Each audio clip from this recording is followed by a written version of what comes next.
Hello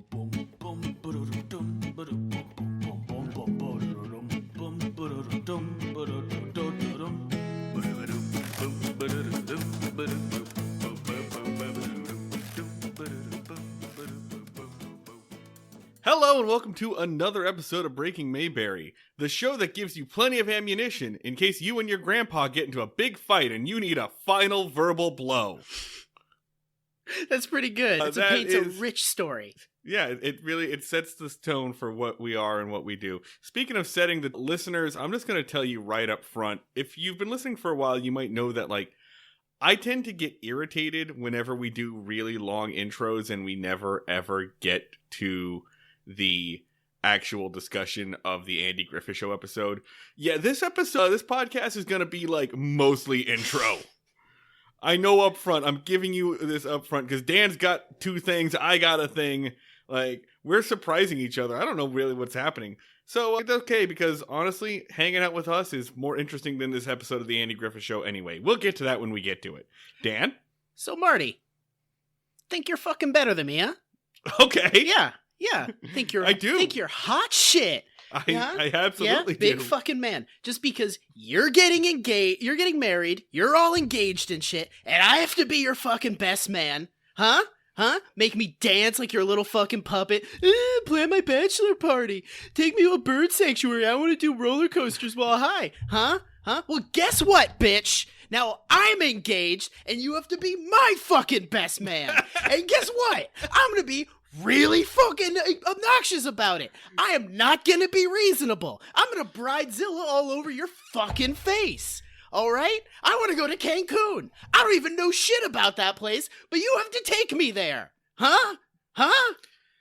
I suppose this is only fair. I suppose this is fair simply because, at least half of my decision to, I shouldn't say half, a non-zero amount of my decision to propose to Sarah was about how miserable it would make you to have to do best man duties.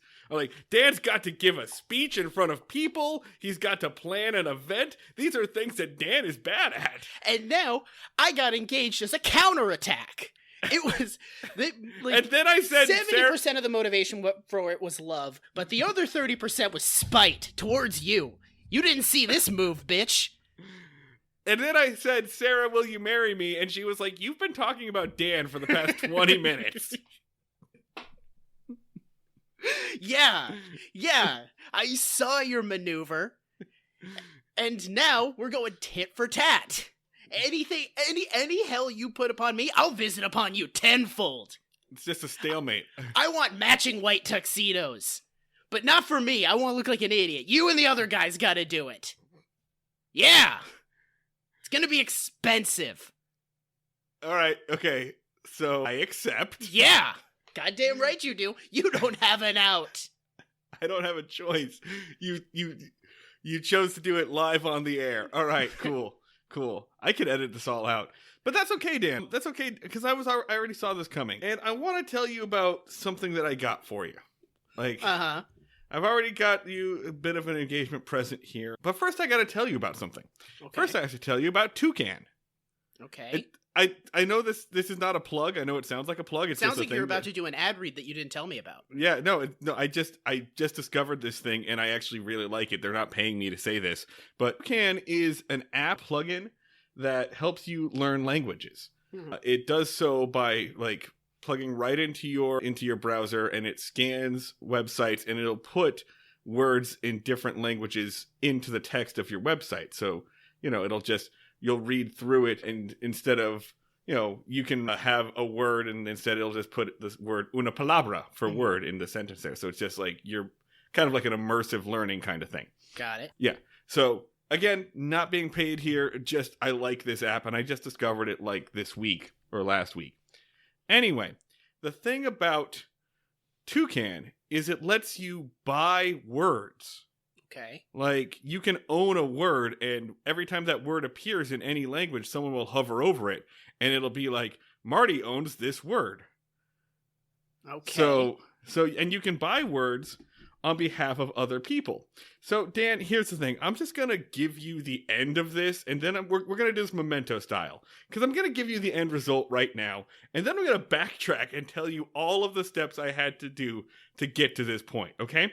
Okay, just stick with me here. Okay, I'll follow along your Riddler bullshit. Let's do it. So here you go. So I'm just giving you, I just dropped that in chat. All right. If you will read that out loud for me. Dan Ludwig owns the word audible fart. The only place where you can be proud owner of una palabra in multiple languages. It's like the world traveling billboard, but across the entire internet. Pasportes included. So now, Dan, anytime audible fart pops up, they'll know Dan Ludwig owns that word. People will know that Dan Ludwig owns audible so fart. Multiple people are going to see this? So yeah. you basically bought me a constellation, but it's an insult. Yeah, it's exactly that. So, Dan, let me back up and tell you how this came to be. Okay. I found Toucan, all right, I found a Facebook ad or whatever for it, and since I've been trying to learn Japanese for the trip that Sarah and I are never taking. Not gonna happen. It's not. So I've been trying to learn Japanese for this, and I was like, all right, cool, I'll give this a try, and I downloaded it, and I installed it, and I saw the own a word feature, simply because I hovered over a word, and I was like, what is this? Brian owns this word. How do I own this? So I paid for this, I saw the own a word feature, and at first, my immediate instinct was, okay, I have to buy Dan the word penis. Of course, yeah. I have to make Dan Ludwig own the word penis. That's not claimed. It was not claimed. It was not claimed, but you're jumping ahead. Okay. First, I decided to test this on something actually smart. Mm-hmm. I decided to test this on something actually intelligent. Breaking Mayberry owns the word podcast. Oh. We own the word. Anytime the word podcast pops up on a website in any language, it goes back to us. And Dan, I don't think you understand what a big deal this is, because I looked at some other stuff, right? Like, baseball is owned by MLB. Taco Bell owns Taco. Netflix owns Movie. And who owns podcast? Not Spotify, not Gimlet, not the McElroys. Us! These two idiots. We got there first. We own the word podcast, baby. Okay, I gotta check real quick, because it sounds like we're in the territory of it. This isn't an NFT, is it? You didn't accidentally do NFT shit. I don't think I did NFT. We don't own an NFT of the word podcast, right? Nope. We just own anytime podcast pops up, and for someone who is a foreign language learner, they'll hover over it and it'll say Breaking Mayberry owns the word podcast, and it'll link back to us, baby. It's so smart. So then Toucan is gonna offer us like $500 to give that back. They're going to be like, dude, please. Gimlet Media is offering us so much money. Please give this back. I'm sure the terms of service are just like, we can take back a word anytime. Fuck off. Okay, so the thing is, a few days went by. I submitted it, and it's like, we'll get back to you for approval. And a few days went by, and I didn't get approved for this. I had no, I was like, okay, what's the deal with this? And I went on their Facebook chat, and I was like, hey, what's going on with this? I asked two questions. I asked, hey, how long does the approval process start or take? And the other question I asked was, are there any limits on the kind of word that I can do? I'm saying, they're like, I want to buy penis. Just tell me if I can buy penis. And the Facebook chat's like, hey, email support. And I email support, and I don't hear from them. So I'm irritated. But I get an email from the CEO of Toucan, and I think it's just like a thing that they send to everybody. But it's just like, hey, Martin, excited to introduce you to the flock. I'd love to hear your feedback, blah, blah, blah. What are you doing? And then I see at the bottom, P.S., if you don't want any more emails from me, just reply to this email letting me know. And I go, oh, this isn't like an automated thing. Okay. So I responded to Taylor Neiman, who is the CEO. I said, hey, thanks for reaching out. I gave her some information about this. And I was like, can I get some more info on your BioWord process? Taylor tags in Omar, who is the senior manager of strategic partnership. And Omar, my God, dude, you are a champ. Shout out to my boy, Omar. I love you so much. So much. He says, cool, we gave you the word podcast. Do you have any other questions? And I go, okay. So, look, I'm just going to say it. And at this point, I have to explain it to another person. I have to say to another human being, dude, can I buy penis? I have to say to him, so I said, look, I want to buy the word penis for Dan, for my friend Dan, and I wanted to tell him, well, we did it on the air, can we make this happen?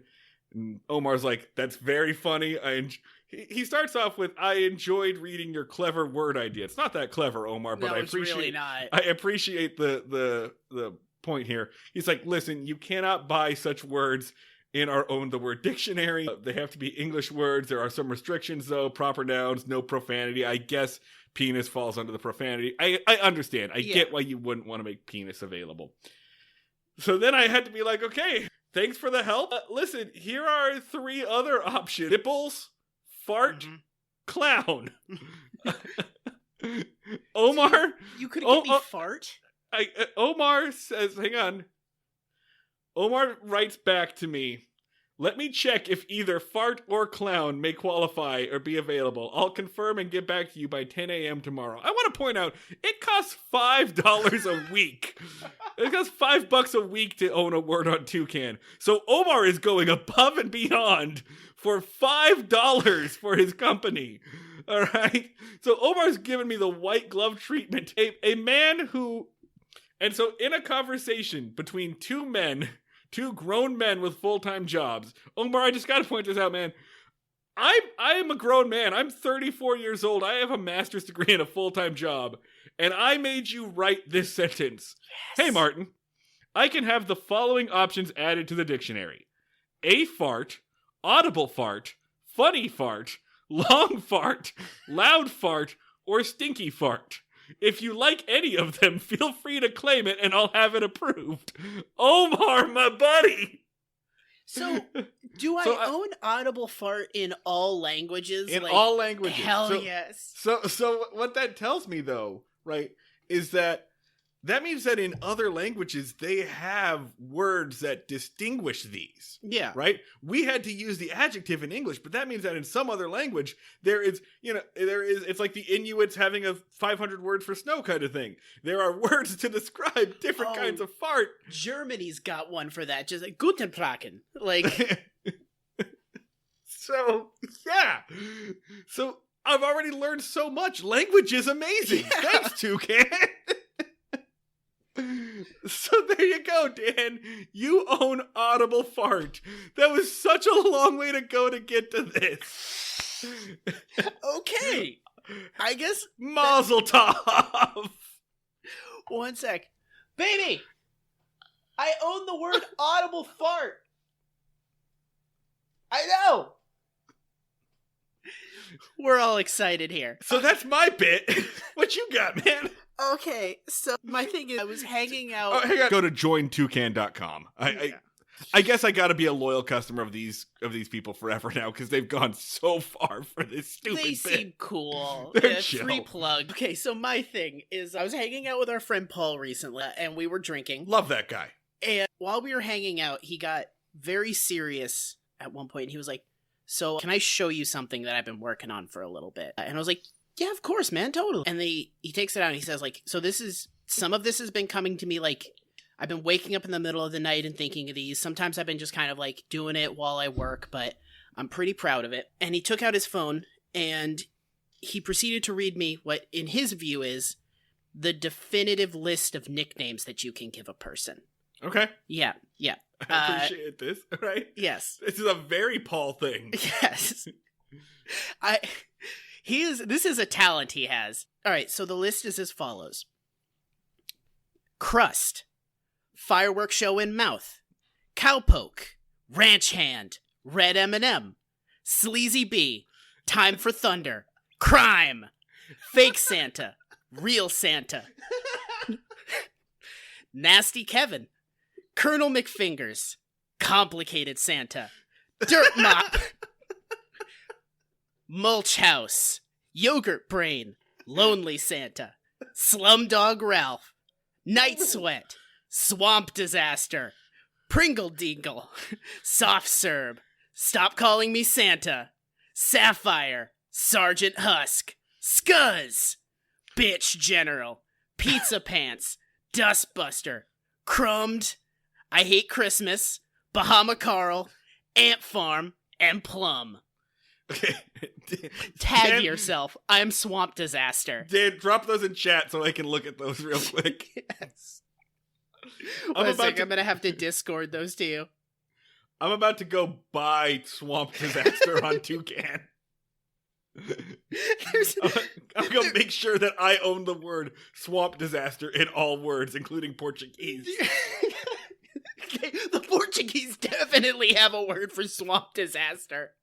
That is definitely that comes up for them on a regular basis. I really like He told me that some of these came to him in a dream. Like, so I'm assuming he woke up and just said, "What if you called your friend Crime?" I really like the simplicity of just calling a guy Crime. Here's my boy Crime. But I think if I have to if I have to pick one, I'm going with Sergeant Husk. Sergeant Husk is so underrated. He was particularly proud of Colonel McFinger, and I was like, Paul, Colonel McFinger does not crack top 10. It's good, but I mean, you gotta go with I think either Night Sweat or Swamp Disaster as the MVP. So I really liked you introducing the character of Paul to our listeners right now, so that when we eventually do have Paul on the show, which we have to do because he does stuff like this. So when we have Paul on the show, now our listeners know, oh, this is the nickname guy. So you kind of like backdoor slid Paul introducing here. Just like this episode of the Andy Griffith Show does a backdoor slide of Goober fucking Pyle. I have to point out one additional detail is I showed this to Brianna, and her response is, I've done most of those sex positions, which I think that they are equally valid as names for. I think the Swamp Disaster is a move, and so is the Complicated Santa. Nasty Kevin? Nasty Kevin. That's on Urban Dictionary 100%, and it is probably illegal. So you should be able to buy words on Urban Dictionary. Oh, There's an untapped market. All right, ladies and gentlemen, time for thunder. Yeah, time for thunder. Firework in mouth. Also racehorse names and also stripper names. Pringle Dingle winning Preakness is absolutely a thing that could happen. Yeah. And winning this week again, Pringle Dingle. I cannot believe that horse has not been shot yet. All right, so here's today's episode. Oh, one last thing. Special shout out to Chris with a Y, our latest patron subscriber. Thank you very much for hopping on and supporting us with your money dollars. If you want to join Chris and a whole bunch of other cool people who are supporting Breaking Mayberry, patreon.com/Breaking Mayberry. Get access to all of our bonus episodes and deleted scenes, and at a certain point, hang out with us on the Discord. All right, plug over. Time to go and talk about the thing that we talk about on this show, which is the Andy Griffith Show. If you've never listened to this show because you're Omar and I sent you this podcast, and was like, hey man, listen to this thing about your hard work. Plug to Omar.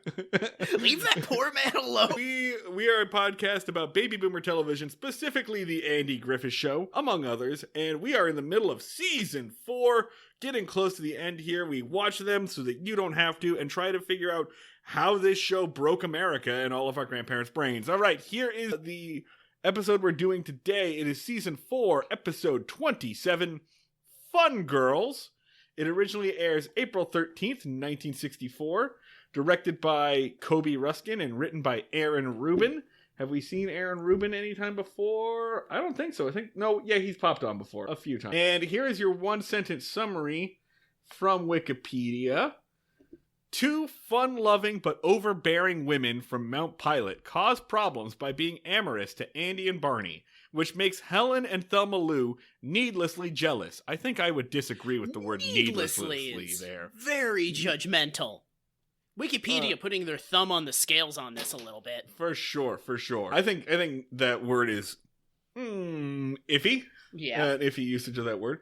So these are the fun girls who have appeared before. I don't remember which. They appear in the Andy Griffith Show episode is called Barney Mends a Broken Heart.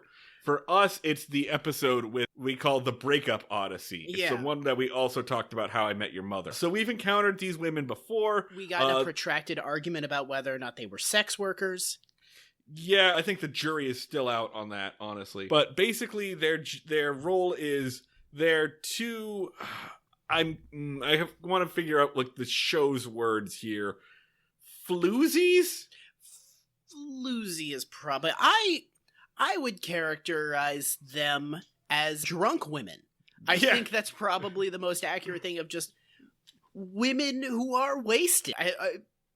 That's it. They're shit-faced drunk through the entire episode. It's hard to read them as anything other than that. This is true. So they are there to show up and show Andy and Barney a good time.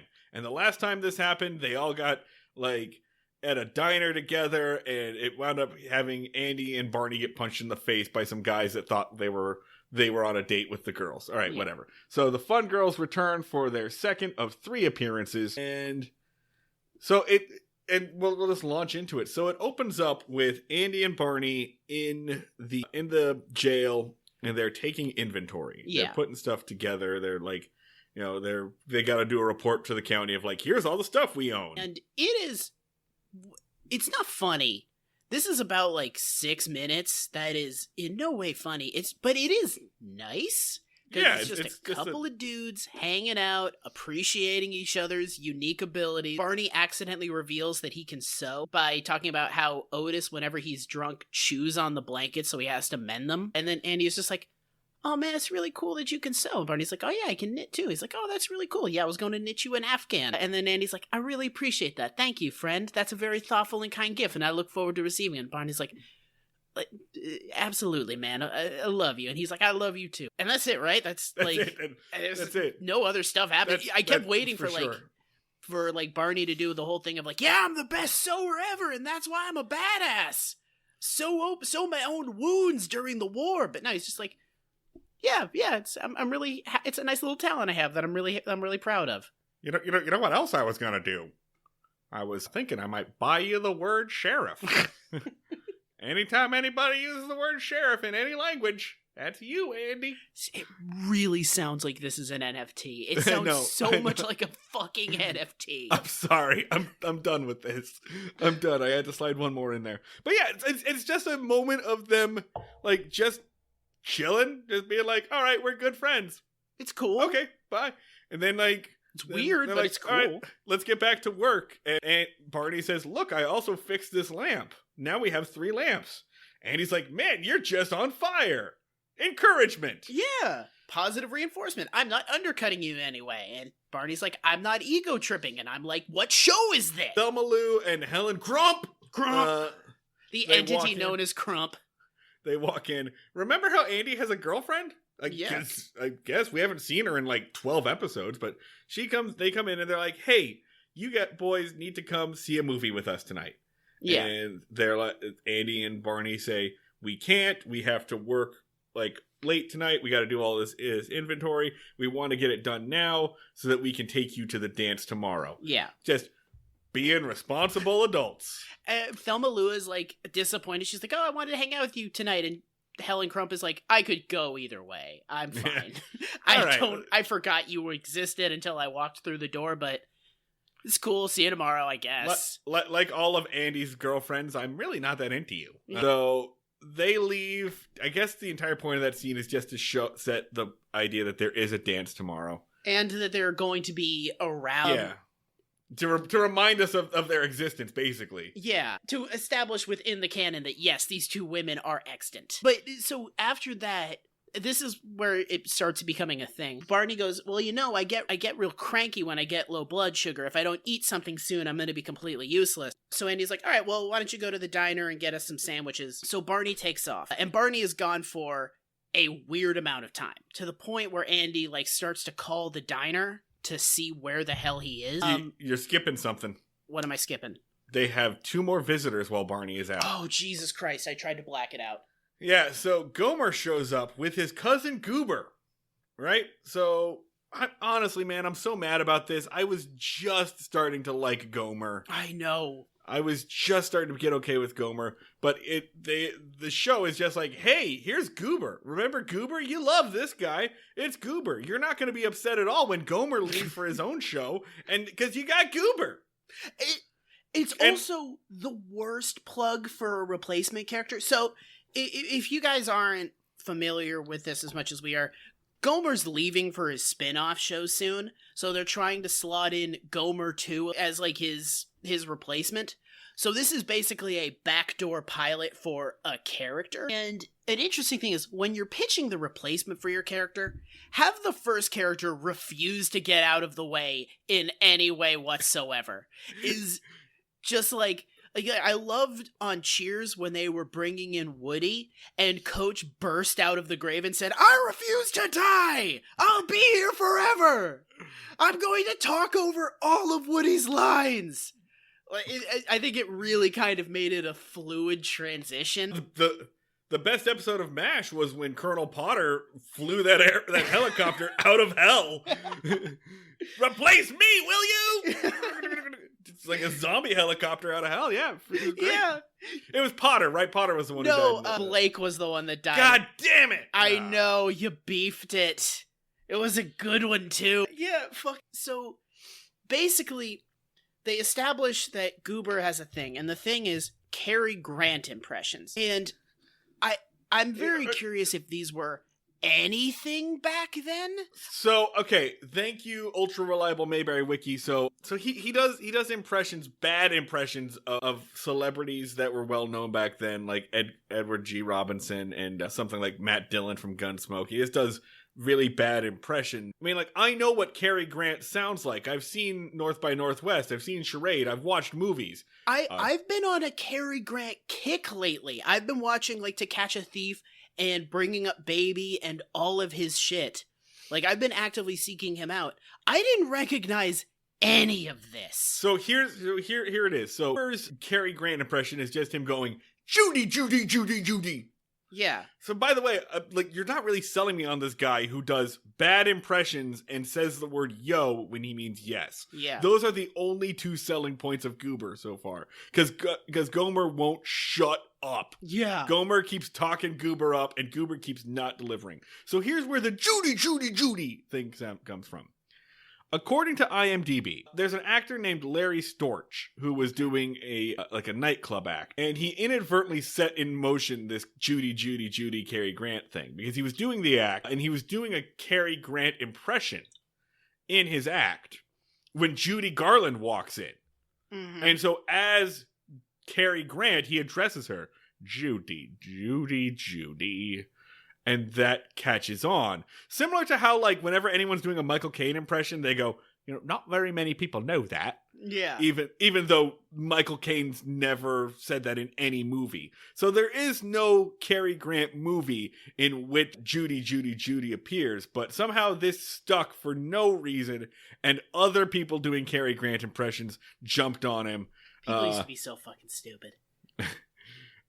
I mean, I don't know. I guess I'll give this a pass. It's just a giant game of telephone that worked its way onto this stupid show. Anyway, there's a bit of obscure trivia for you. Thanks, ultra reliable Mayberry Wiki. God, I hate Goober. I already hate Goober. He's the worst. I can't imagine what they are going to...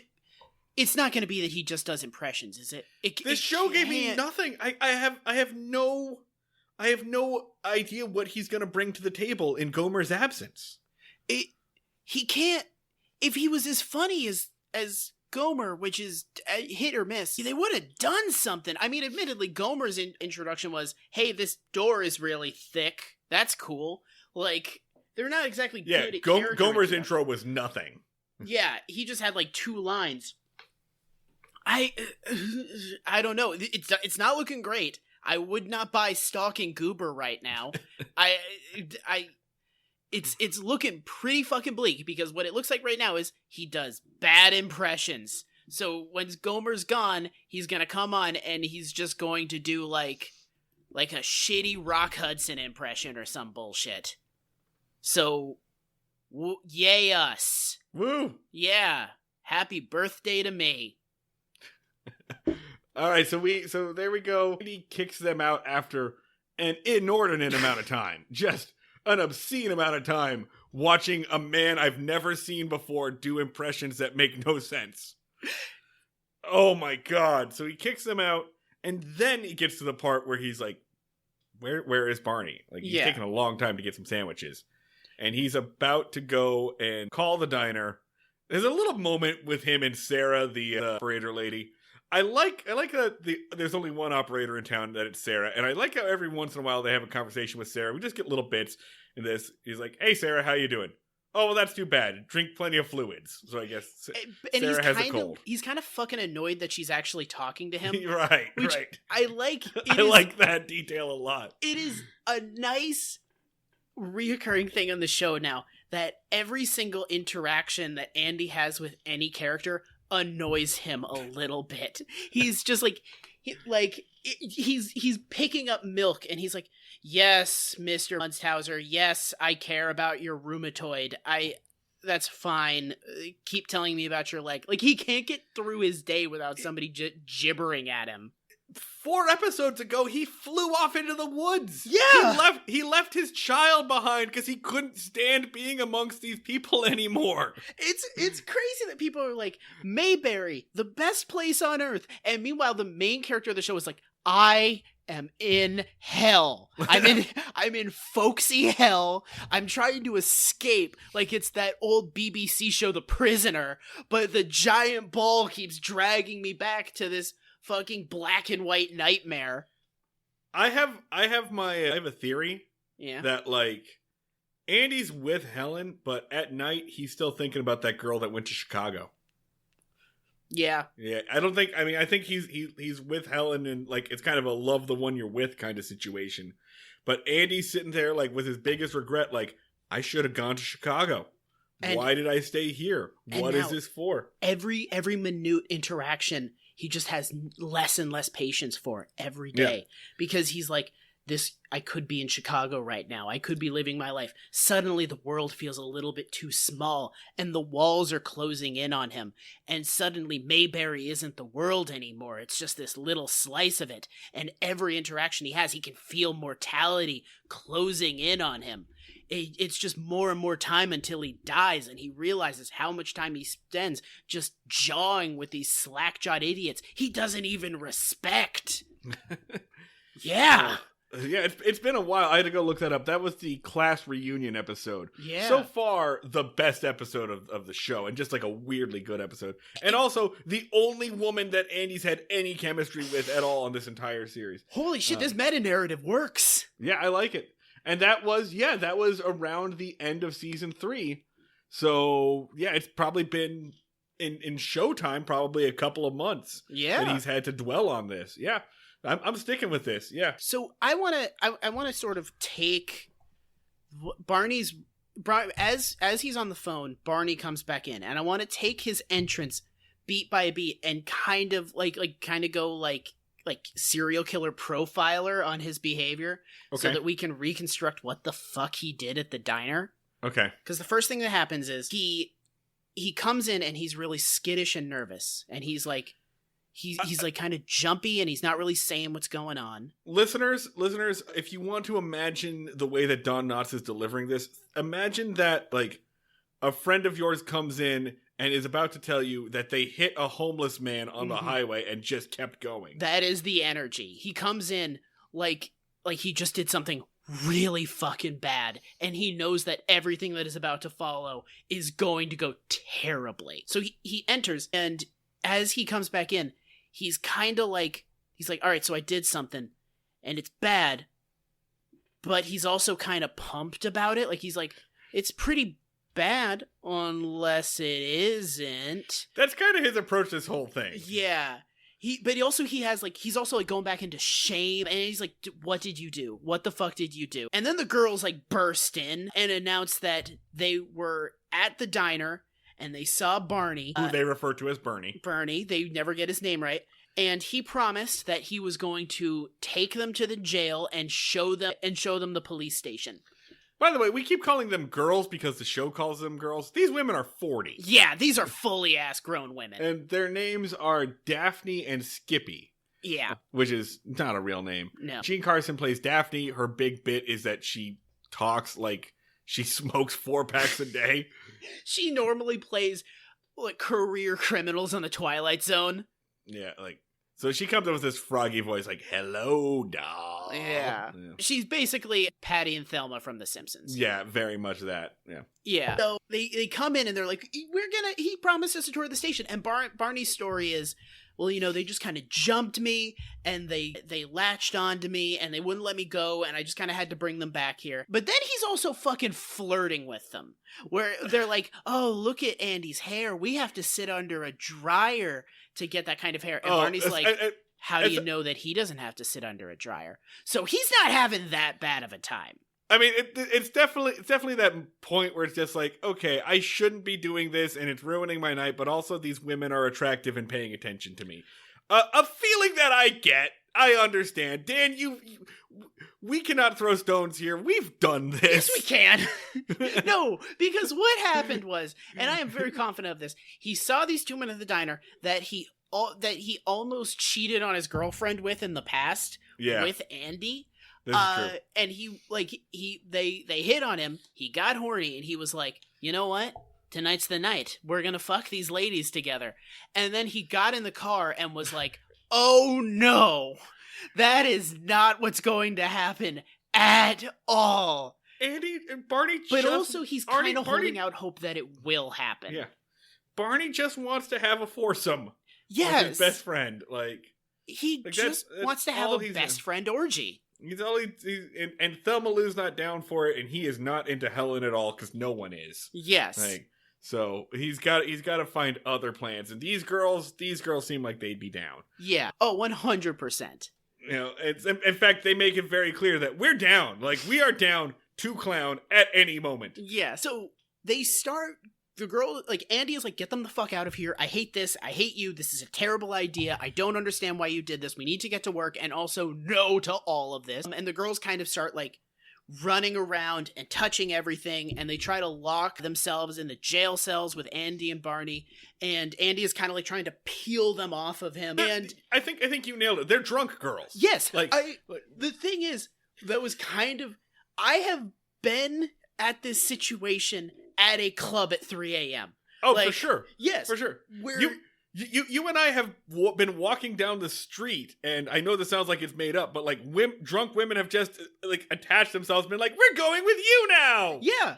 And at first, it seems like it's going to be fun. And then you are a camp chaperone who is, it never goes well when drunk women attach themselves to you, because after 20 minutes, somebody's throwing up somewhere and you're telling a person to put on their shoes. This is one of my favorite Marty and Dan moments. Is honestly, we were just walking down the street and a pair of flight attendants asked us if there was a good bar and then latched themselves onto us, and they're like, we're gonna go where you're going, and you and I were going to watch anime. We were going to go see a midnight showing of Spirited Away. Yeah. And we were just kind of going with it. We were like, yeah, totally. We're going to a bar. Come with us. And then they proceeded to be very, very drunk and annoying. And we were like, wait, why are we doing this? This sucks. Yeah. This is horrible. And I get it. It's the Barney Fife idea. It's all right, I shouldn't be doing this. You and I both had girlfriends at the time, too. Yeah. Yeah. And we were both okay, but I want the attention. I like the attention from these attractive women who just attracted them. And then all of a sudden it's no, oh god, this was horrible. This was so bad. And then we went and watched anime, fell asleep, and pawned those women off on your brother, who had to kick them out of his house because they kept trying to smoke weed in his living room. So great night. Just an awesome night. And then we got to the showing late, so we had to sit up front, and then we fell the fuck asleep. This reminded me of so many times in college. No, that's just one example. I know the feel. I know this feel, bro. I understand what is happening in this episode. This reminded me so many instances of college of my friend inviting me out with her and her friends and being like, all right, I'll be the only guy hanging out with a bunch of girls. This sounds pretty cool. And then 4 hours later, I'm like, all right, we're going home. Kathy, where are your shoes? We need to go. All right, guys. Campus is this way. We can't catch a bus because one of you will throw up on it. Let's just walk home. Susan, do not go in that bodega. Get back here. Susan. And shaking something. Come on. It is both an honor and a shame to be the guy there on Girls' Night Out. Like, they're just like, we trust you implicitly. You are zero threat to us, and also, I just threw up. So, welcome to your night.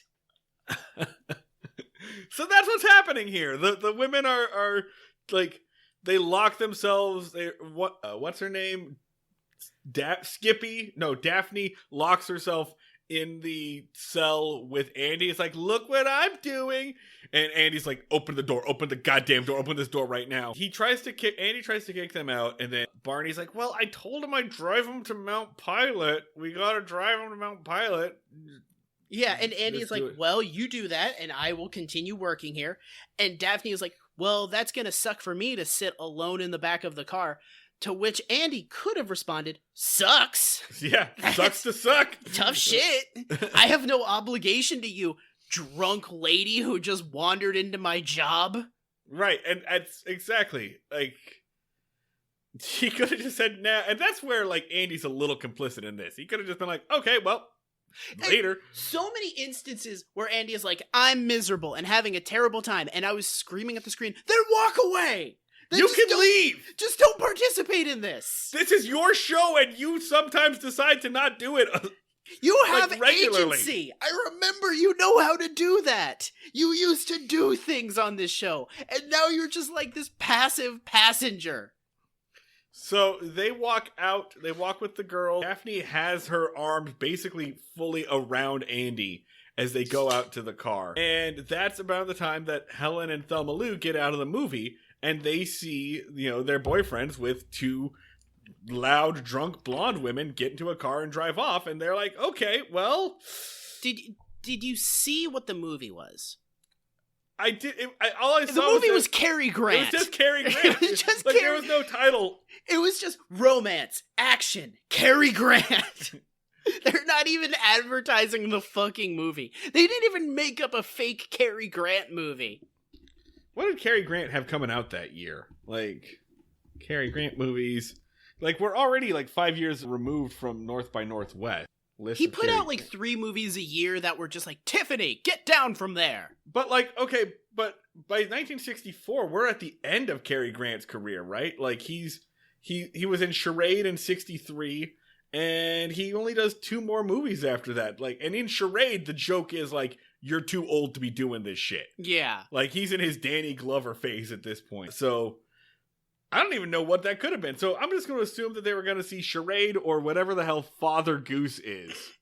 Oh, I've actually heard that movie rules. Okay. So they're seeing that. Ever. So, welcome to Cary Grant Chat. Yeah. Oh, dude, do we want to do a Cary Grant podcast? Oh, 100%. Let's just talk about how fucking... I will talk about how kick-ass Charade is Charade all fucking rules. day. Let's just talk about Cary Grant for the rest of the episode. I will talk about Cary Grant and Audrey Hepburn's sexual chemistry for years. Because it could burn through concrete, baby. The shit they have going is incredible. All right, so the movie was just Cary Grant. They leave the Cary Grant movie, Judy. And that wasn't a very good Cary Grant impression either, but who fucking cares? Yeah. And they see their boyfriends crawl into this car with these women who are being very loud. These women are basically screaming, "We're gonna fuck in here! I'm taking my top off!" So, woo! They're woo girls. Woo girls. Yeah. They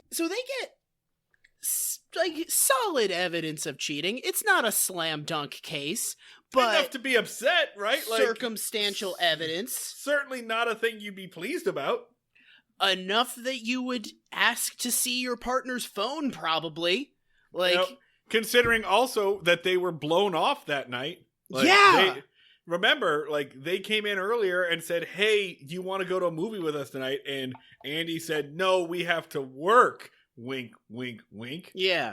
Sure, an excuse you'd say when you're about to bang 2 ladies in the back of a police car together. Yeah, so there he goes. So they drive off. Next day, they show up to work.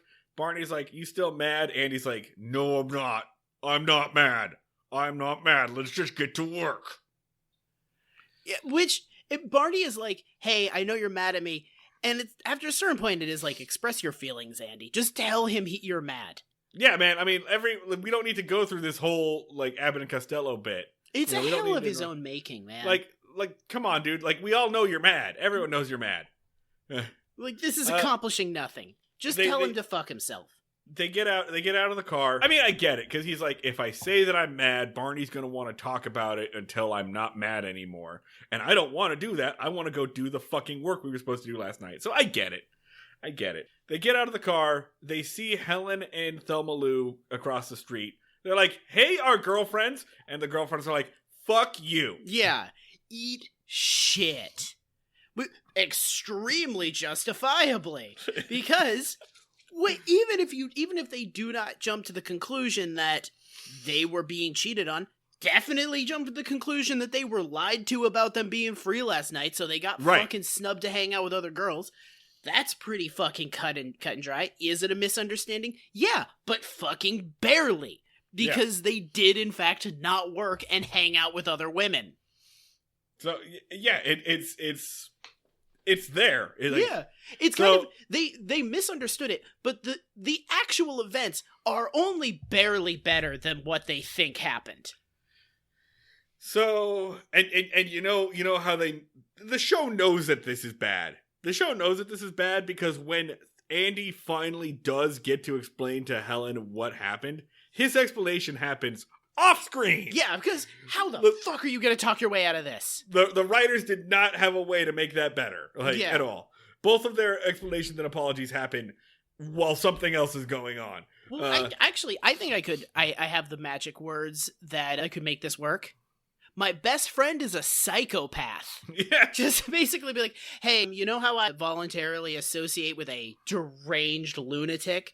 And she'd be like, yeah. I'd be like, he did a thing. And she'd be like, oh, he did a thing. Right. So Andy has a way out with Helen. Yeah. And Barney has a way out with Thelma Lou because Thelma Lou has no self-esteem. No self-value whatsoever. No, he could set her on fire and she would take him back about 12 minutes later. God, that poor woman. Yeah. All right. So we're jumping ahead of ourselves. Right now, they actually do have some gumption. And they're saying, yeah, we're going to the dance tonight. Not with you losers. Get lost. Why don't you go and hang out with those fun girls? And I gotta be honest, man. Fun girl in that context really sounds like a euphemism for whores. Yes, 100%. Like that's what they're calling them. Yeah. Fun is willing to have sex with you. Yeah. So they are, slut-shaming the drunk girls that they saw with their boyfriends last night, which is not great, but you know what? I get it. But really, bigger fish to fry. Yeah, we'll deal with that in a later bit. And, they leave, and Andy's like, maybe we will take those fun girls. And then he gets real mad. He's like, this is your fault, Barney. You suck. You did this. Meh.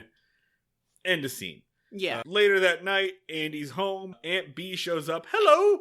Remember how I used to do things? Well, here's your tie. I starched it and pressed it. Bye. Yeah, just contractual obligation fulfilled. Yeah, and she tries to convince Andy. He's like, listen, those girls are gonna forgive you. You'll go in and you'll have a good time or whatever. And get the fuck out of my house. Please. You get the feeling that Aunt B really doesn't care about this. She's just trying to convince Andy that everything's going to be okay, sort of half-heartedly. Yeah. Mainly because she wants the house to herself tonight, because, I don't know, Aunt B's got a date coming over. I have a traveling salesman coming over in 30 minutes, and I need you the fuck out of here. Opie, time for bed now! Time for bed! Put on your special headphones! Opie makes an appearance in this episode, but has no lines, and we'll get to that in a second. He just looks very upset. Yeah. So, Andy's like, I'm not going. Aunt B's like, yes, you are. And he's like, no, I'm not going to go. The girls already have other dates. Okay. And then he says, I'm not going to go and stand in the stag line, which I guess is the line of single dudes up against the wall. Yeah. With old man Mr. Schwamp. Listen, all right, so we mentioned this in the last episode. I guess from here on out, there's going to be a recurring gag of an old man named Mr. Schwamp who never speaks. And people You've already got... I don't know what the joke there. It's a joke that Schwamp is a funny name because you can't do that when you have a serious actual character named Helen Crump. Yeah, no, they literally rhyme. They rhyme, so you can't do it. You can't do that bit. All right, It's whatever. just a shitty version of Hey Leon. He's just Leon, but he's big and old and doesn't have a peanut butter and jelly sandwich. So what's the point? No. Just every case where they're like, hey, Mr. Schwump, could be Hey Leon. It could always be Leon. Mr. Schwump isn't sticky and covered in dog hair. What's the point? I mean, he could be, but he doesn't look like it. It's just an old man smiling. Yeah. He's not even that old. He's like 60. No, is the joke that he has a hairpiece on? Because they've shown us like 15 guys with those. I don't know. All right, so he's like, I don't want to stand in the stag line with old man Schwump. And Barney goes, we're not going, Stag. Enter the fun girls. Yeah, because Barney previously was like, well, you know what would really show them? If we brought the fun girls to the dance. And Andy's like, yeah, that would show them. And then Barney's like, I did the thing! What's up? So hey, then man, that thing we said in jest, I did it! Definitely don't have any ulterior motives for doing this. So the girls start like putting music on and dancing and like they're pre-gaming. They're like, it's time to go. Let's ready to go. Aunt I put a bunch of vodka in a water bottle. Aunt B comes out of the kitchen and Andy's just like embarrassed about this whole thing. It's like, this is Aunt B. And then Opie comes in and Aunt B puts herself like in front of Opie, between Opie and the fun girls, as if there was shrapnel flying. And they like as if one of the fun girls was like, grenade. And she just like, we have seen people walk in and point live artillery at this small child's head, and there was less attempt to defend him than there is from like him seeing two women with slightly loose morals. And they still like they start talking to him about like, are you gonna be a sheriff when you grow up? No, you're probably gonna be a criminal. And based off of Ron Howard's little facial expression, you know how when you do tricks in Tony Hawk's Pro Skater, it goes like boldness Jesus, ollie, combo. I just pictured that over his head, just going like trauma, therapy, drinking problem. Cause he looks like, just like, I don't understand what's going on, and it's going to take me about 15 years to understand it, but my perception of my father and the world is changing very rapidly. See, I got a different vibe from that, and the vibe I got from that was, oh, puberty kicked in just now. Right now. Puberty started at this moment. Just, oh man, this is my sexual awakening. Oh, I'm going to internalize this. This is gonna have some repercussions. Weird. This is weird. Actually, I do want to slide something in there if we're gonna take that track with it. We mentioned the cosplayers or tribute artists last episode who dress up as Andy Griffith Show characters. Yeah, Dixie Griffith, real life daughter, is one of those people. Obviously, we mentioned there, and her character of choice is Daphne. And I get why you would want to be Daphne. You get to do the fun voice to Javi Fierstein. But also, it's fucking weird to play a character whose entire, like, shtick, whose entire interpretation is wanting to have sex with my dad. Yeah. My dad personally. Like, well, what was your favorite thing that Daphne did on one of the shows? Well, I liked the time she tried to give my dad an over-the-pants hand job. I thought that was really cool. That really resonated with me when I was a little girl watching the Andy Griffith Show. I was like, that lady, I want to be like her. Just, I mean, I think I understand it because, like, you don't have a whole lot of options for women cosplayers in this show anyway. Not a lot that didn't try to fuck your dad. Yeah, that's true. Like, I guess you could be Thelma Lou, but that's not better. Right? No, it's moderately no sexual contact with your father. Yeah. So, really, I dig it. Maybe. And someone right now is sitting there going, actor and character. No, it's still weird. Come on. Still weird. It's Come weird. on. Shut up. Shut up, actor character guy. We hate you. Shut up, guy I just made up in my head to get mad at. All right. So, Andy and Barney take the girls to the dance. Is this the point where Andy turns to Barney and is like, I'm gonna kill you? Yes, he goes, when this is all over, I'm gonna fucking kill you. And this is not an exaggeration. I added in the word fucking. Yeah. That's it. This is not an exaggeration. Sometimes Dan and I add lines that aren't there because we're reading between the lines. No, that is the text. Yeah. When this is over, I'm going to kill you. Which, again, don't go. Just don't do that. Just walk away. It's like it's the share zone meme. You can leave. Yeah. If it sucks, hit the bricks. Yeah. My life has gotten so much better since I've started living by that credo. You do that mid-conversation to me. Like, that's just like kind of your entire deal is if a conversation is not actively interesting you, you just stare off into the distance midway through it, and then about 12 minutes later start talking about Legos. All of my goodbyes are Irish ones. What can I say? You've done an Irish goodbye mid-syllable. So they go to the dance. He could have gone upstairs to maybe talk to his kid. Spend some time with his family. When was the last time there was any... And I'm looking at the list. I'm looking at the Andy Griffith Show episodes. I don't remember the last time there was meaningful interaction between Andy and his son. He probably should have prioritized going upstairs and just being like, hey, so I'm not doing that. Just to be very clear, that woman that you just met has no romantic affiliation with me. It is very important that you, my son, understand that. Because damage. And like Opie's sitting there going like, new mom? New mom? New mom? I've been begging for this and the monkey paw curled. No, I'm looking through. I'm looking through the list. Mom. I'm looking through the list. I straight up do not remember any the last time. Was his voice changing at this point? Was it like, hey, I have to assume Pa? it was something like that. Yeah. Yeah. So they go to the dance. Lou and Helen are there. They have their new dates. It's Gomer and Goober, and they are miserable. It is so sad that this is the best these two women could get. Are you serious? Well, Vietnam. All the guys were in Vietnam. We've established this before, right? Like, there are no young men in Mayberry. There are no eligible bachelors. They are all dying in Vietnam. Yes, it is all hot women and lumpy old men. Yeah. So I guess these two are... Oh, I think I just understood why the Rerun Watchers Club want to live in Mayberry. Oh, God. Yeah. Oh, it's like the end of Dr. Strangelove for them. That showed up a little bit there.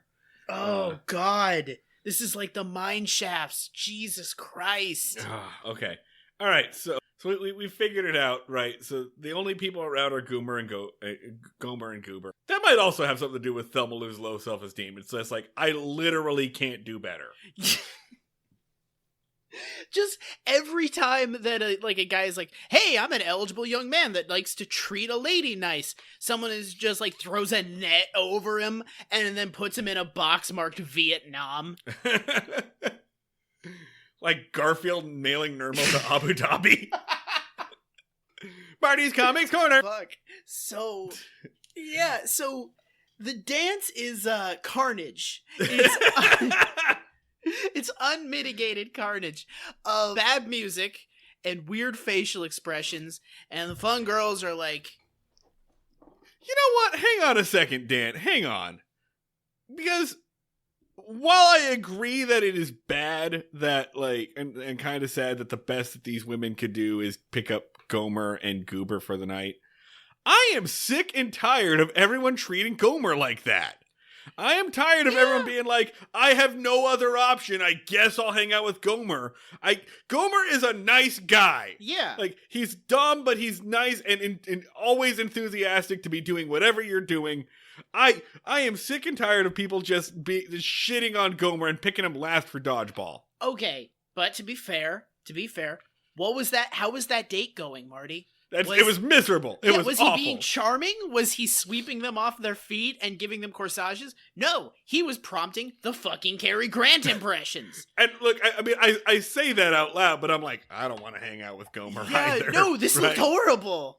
No, assumption. Unfortunately, I feel you and I get what you're saying and I agree in theory, but in practice, this looked like the date from hell. So kind of bias is validated a little bit. All right, so everyone's like, so they're having a miserable time on this date. Yeah, Andy is miserable because what's her name? Fucking Skippy is Daphne. trying to undo his belt on the dance floor. They walk into the dance floor and they go, man, this dance is for squares. Let's show them how to really dance. They're like, damn. They basically walk in like, we need to hoe it up. Like, it's... Where is the liquor? And again, zero judgment on this. Love the Woo Girls. Big fans of you when I am 24, 25. Yes, no, 100%. This episode made me tired. There is a place for that. And the place is college. All right, cool. All of my friends have children. All right. This is the Marty and Dan are old hour of just us like shaking our wagging our finger at the young ladies and just being like, y'all need to calm down. You're lowering property values with your wooing. I mean, Dan, I've spent the past week having a conversation with another adult man with a job about the proper usage of the words penis and fart. We're young at heart. This is where I've gone. All right. Christ. Okay, so the dance. Andy goes to the band leader and is like, hey, man, help me out here. No. What he says is, hey, man, if you don't do this song, this changing partner thing, I'm going to boot your fucking car. Because it's definitely, the action is much prompter than him being like, oh, yeah, man, I got you. Don't worry. He just hears that and he goes, all right, so we're going to play a game whenever the music's... He cuts off his band in the middle of a song. Yeah, there is urgency to it. You can't get that level of immediacy without a threat. Right. Yeah. So Andy goes over, whispers something to the band leader that prompts the band leader to be like, okay, we're done. Yeah. And then they say, okay, we're going to do a musical chairs kind of thing. Every time the music stops, you switch partners. And Andy's like, thank God, an excuse to like not have this woman on me. Because, again, I am incapable of asserting myself, whatever. Yeah. So they do the dance routine, more faces, more physical interactions. Two women that have nothing to do with each other and whose faces we don't even see grab onto Andy and Barney for a bit. And then Andy gets to Helen. It's like, hey, listen to me. We're going to talk right now. And shoos her away. And then Barney gets to Thelma Lou. And Thelma Lou just, again, looks miserable. And Barney says... This line popped out at me. Will you not jump to conclusions? Will you not jump to conclusions? Listen to me. Do you think I wanted to come here with those girls? And empirically, yes. Yes, actively. Like last night you could chalk up to mistake or dumb decision. Tonight you actively sought them out. You had to call them. They didn't show up at your house with a gun. Yeah, so I think the answer is, yeah, you clearly did. You went and found them and brought them to you. Yeah. This was not a coincidence. Last night was a coincidence and you got in over your head. Tonight, you intentionally did that. Which, if Thelma Lou had any goddamn sense, would be another reason to be mad at him. Barney's apology that wins her back is basically, shut up, you idiot. Don't you know that I love you? Like, which is... That's actually pretty accurate to the way things go. And they make such a big deal of Barney saying the L word too. So I guess we're supposed to go with like this is the first time he's ever said that. It's been 4 years, and he doesn't really say it like, "Oh baby, I love you." It's like he says it like he's admitting to being a chronic bedwetter. He's like, I love you. And she's like, what? He's like, I love you. Fuck off. Shut up. And then she keeps making him say it louder and louder, and then he accidentally yells it as the music stops. And then he's like, oh no, my dating prospects in this town just got much more difficult. He also doesn't actually say I love you. He says, he says, no other woman means anything to me, baby. Yeah. You're the only girl I love. So it's kind of like he's saying it, but he's giving himself an out. Like, he's still saying, bitches ain't shit. He's saying, I'm a fuck other women, but I love you. You're the only woman that I don't love any of the women I'm cheating on you with. Yeah. So he's getting in some real spirit of the law, letter of the law shit with this apology. which is a thing that he knows all about. Meanwhile, just off screen, Andy gave an amazing explanation because we hard cut to Helen going, okay, I forgive you. Yeah, he just basically says, like, it opens to her apologizing to him and saying, I'm sorry I jumped to conclusions. And Andy says, well, next time, I forgive you. Next time, listen to me. You're pretty. So, 2 absolute catastrophes of fucking interactions between a man and a woman. Jesus Christ. Okay, yeah. We don't even have to explain, like, you all see what happened here, basically. Like, you all know why this is bad, right? We don't have to say the words why this is bad. I feel like you all get this. The more things change, the more things stay the same. We've all basically heard this interaction happen outside of a bar at 2 a.m. For sure. Yeah. For sure. Baby, I was grinding on her, but you're the only girl I love. And, like, yeah. So, yeah. Fucking horror. So they both completely forgive them. The good news is the fun girls are delighted by Gomer and Goober. They're fucking eating these impressions up. Like, they're both going to get their dicks wet tonight, basically. You would think. That's what it seems like. They're both about to get chlamydia today. So, you woo! would think that's kind of what it seems like, except the next goddamn scene, the stinger, I guess, is Barney and Andy. They're like, okay, let's leave. Let's go home. Guess our girlfriends are going to be waiting for us. Barney says... Nope, shut up. That's wrong. Because they drop off Thelma Lou, and Barney says, I will see you in the morning. So, the night that Barney tells his girlfriend that he loves her, they are not fucking. They don't even hang out together much longer. He's just like, okay, you're not mad at me? Cool, peace. Yeah. I guess I'll do you a favor and take you home. Yeah. Fucking horrible. And then the thing you were about to talk about happens. Barney suggests, let's go swing by the jailhouse because I want to see if Otis checked himself in. Logical.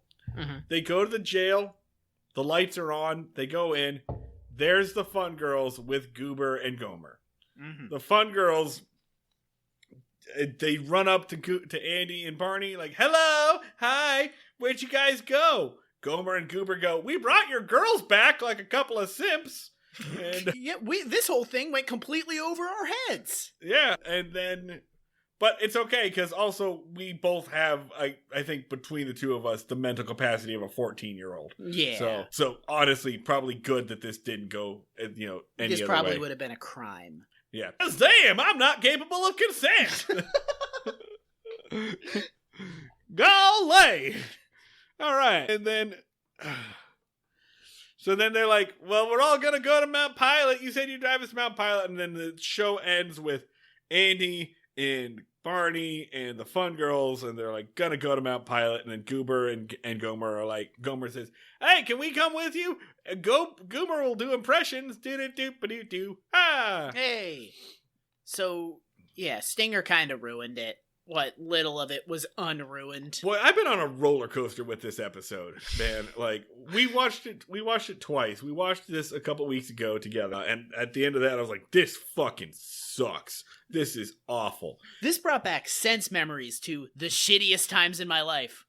So then I watched it again tonight, and I was like, okay, I relate to some of this. I have been in these situations. I'm a little bit more forgiving of this. And I started to kind of like it a little bit more. And then you and I have been talking for the past 45 minutes, and I'm like, and I'm back to my original idea. This is awful. This is terrible. I think I have had a roommate do this in the actual plot of this episode to me in college. I'm pretty sure that this episode has happened to me. I started to like this episode the more I recognized myself in it. But also, I recognize myself in it at like age 24. And again, everybody here is 40. I know. This episode made me so angry, but in a way that's kind of like puppet therapy. Like, does the Andy Griffith Show be like, hey, Dan, I'm a crazy drunk lady that your roommate brought over. And I'm like, shut up, crazy drunk lady. I hate you. So it makes it really difficult for me to do the Andy meter. Andy meter. Did we enjoy funny? do we like the fun girls themselves? Like, do we like them as characters? Do we like their performances? Do we like what Gene Carson and Joyce Jameson are doing? Yeah, actually, I think they're good. Yeah, I think they're really capturing a certain type of person. The fact that they made us angry, I think that means they definitely captured something primal. So yeah, I think they crushed it, and they are actually like solidly funny. Yeah, they're pretty decent. Everything else around them kind of is hellish. I mean, that's the idea. Like they're chaos demons. They come in and ruin everything. Yeah, this show has too many chaos demons. Can I just say that? Basically, like between the fun girls and the darlings and Ernest T. Bass and Otis, I guess this show has too many chaos demons. It's oops all chaos demons. Yeah, you can't do that. Yeah, it used to be we would be like, oh man, here's a new character. Oh, they're kind of chaotic. Yeah, let's upset the status quo. And now the status quo is just in pieces on the board, and it's just a revolving door of psychopaths that stomp on it. You can't do a whole town of great gazoos. No, 100%. So, I mean, I guess it's really nothing against the fun girls themselves. I'm just tired of it. Yeah. You know? I mean, I'm literally at the point just like, give me a goddamn fishing story. Literally, please take your son and me fishing, Andy. Please, please, Daddy, Andy. Please, can we just go spend some wholesome time with your kid or something? I'm so tired of this. I can't think of a single joke that lands. So yeah, so I think I have to give the episode a 4. Like, yeah. In theory, I wanted to break the 5, but in practice, I can't. I'm gonna put it lower. I'm putting it like a 3. I think, and every single one of those 3 points is the fun girls themselves acting their faces off. But there's just nothing. There's so much of it is just introducing Goober Pile. That's just my god, you're right. Goober sucks so much air out of this entire episode, and they dedicate so much time to him. Yeah, I have to deduct points for Goober's entire existence. It's such a flop of an introduction. Yeah, and I'm not looking. The purpose of introducing a character is to make me be like, boy, I like that guy. I want to see more of him. Yeah, I am not looking forward to more Goober. I'm about to go count the episodes where he shows up. It's like introducing introducing Spike to Buffy the Vampire Slayer. He's doing his taxes. Like, do you want more of this? Such dog. Barney meter. I think my Andy meter ends at 3. Yeah. So yeah, Andy meter or Barney meter. Meter. I do think that this episode definitely put forward some questionable ideas of how to treat women. Yeah, if we should say. I think the question is did it cause those ideas, or was it just deeply evocative of them? I mean, I feel like it's no more than any other show at the time. And remember, the Barney meter is not just we saw a bad thing. The Barney meter is like, did this cause permanent psychic damage, to the country? And I mean, think it could. I think you can make the case for this. Like these two characters in a 1960s TV show treated women in a way that, like, again, sketchy dudes are still treating women today. Whether or not that's the Andy Griffith Show's fault is debatable, and you get into a whole kind of Rube Goldberg thing there. But like, it didn't help.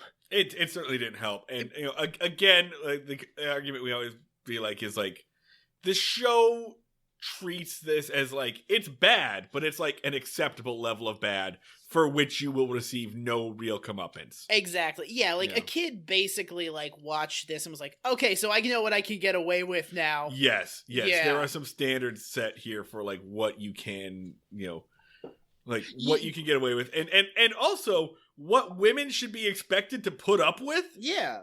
Like basically a little 8-year-old just kind of watched this and was like, all right, so I can cheat and I just got to tell my girlfriend to shut up and calm down after. Sweet.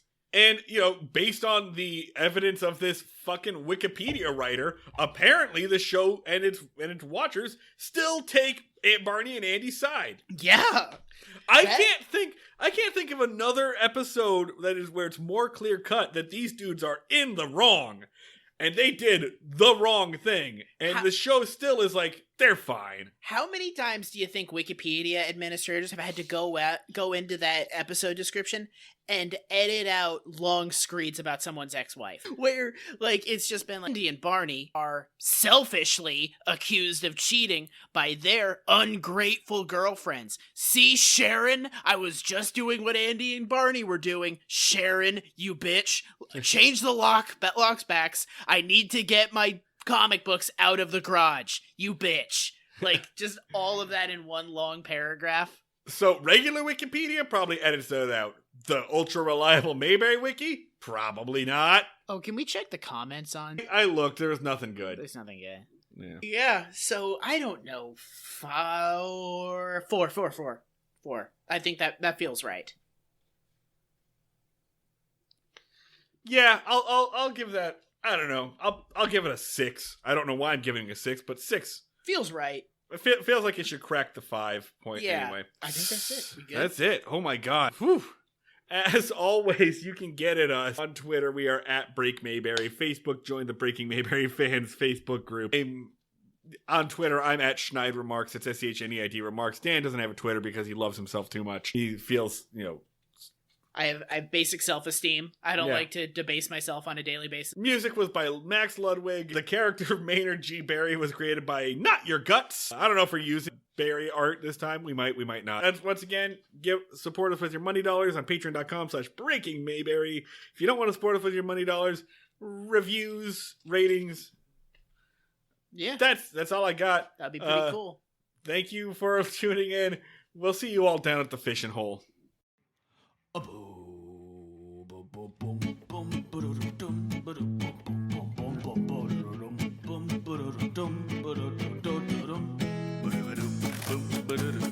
ba-da-dum.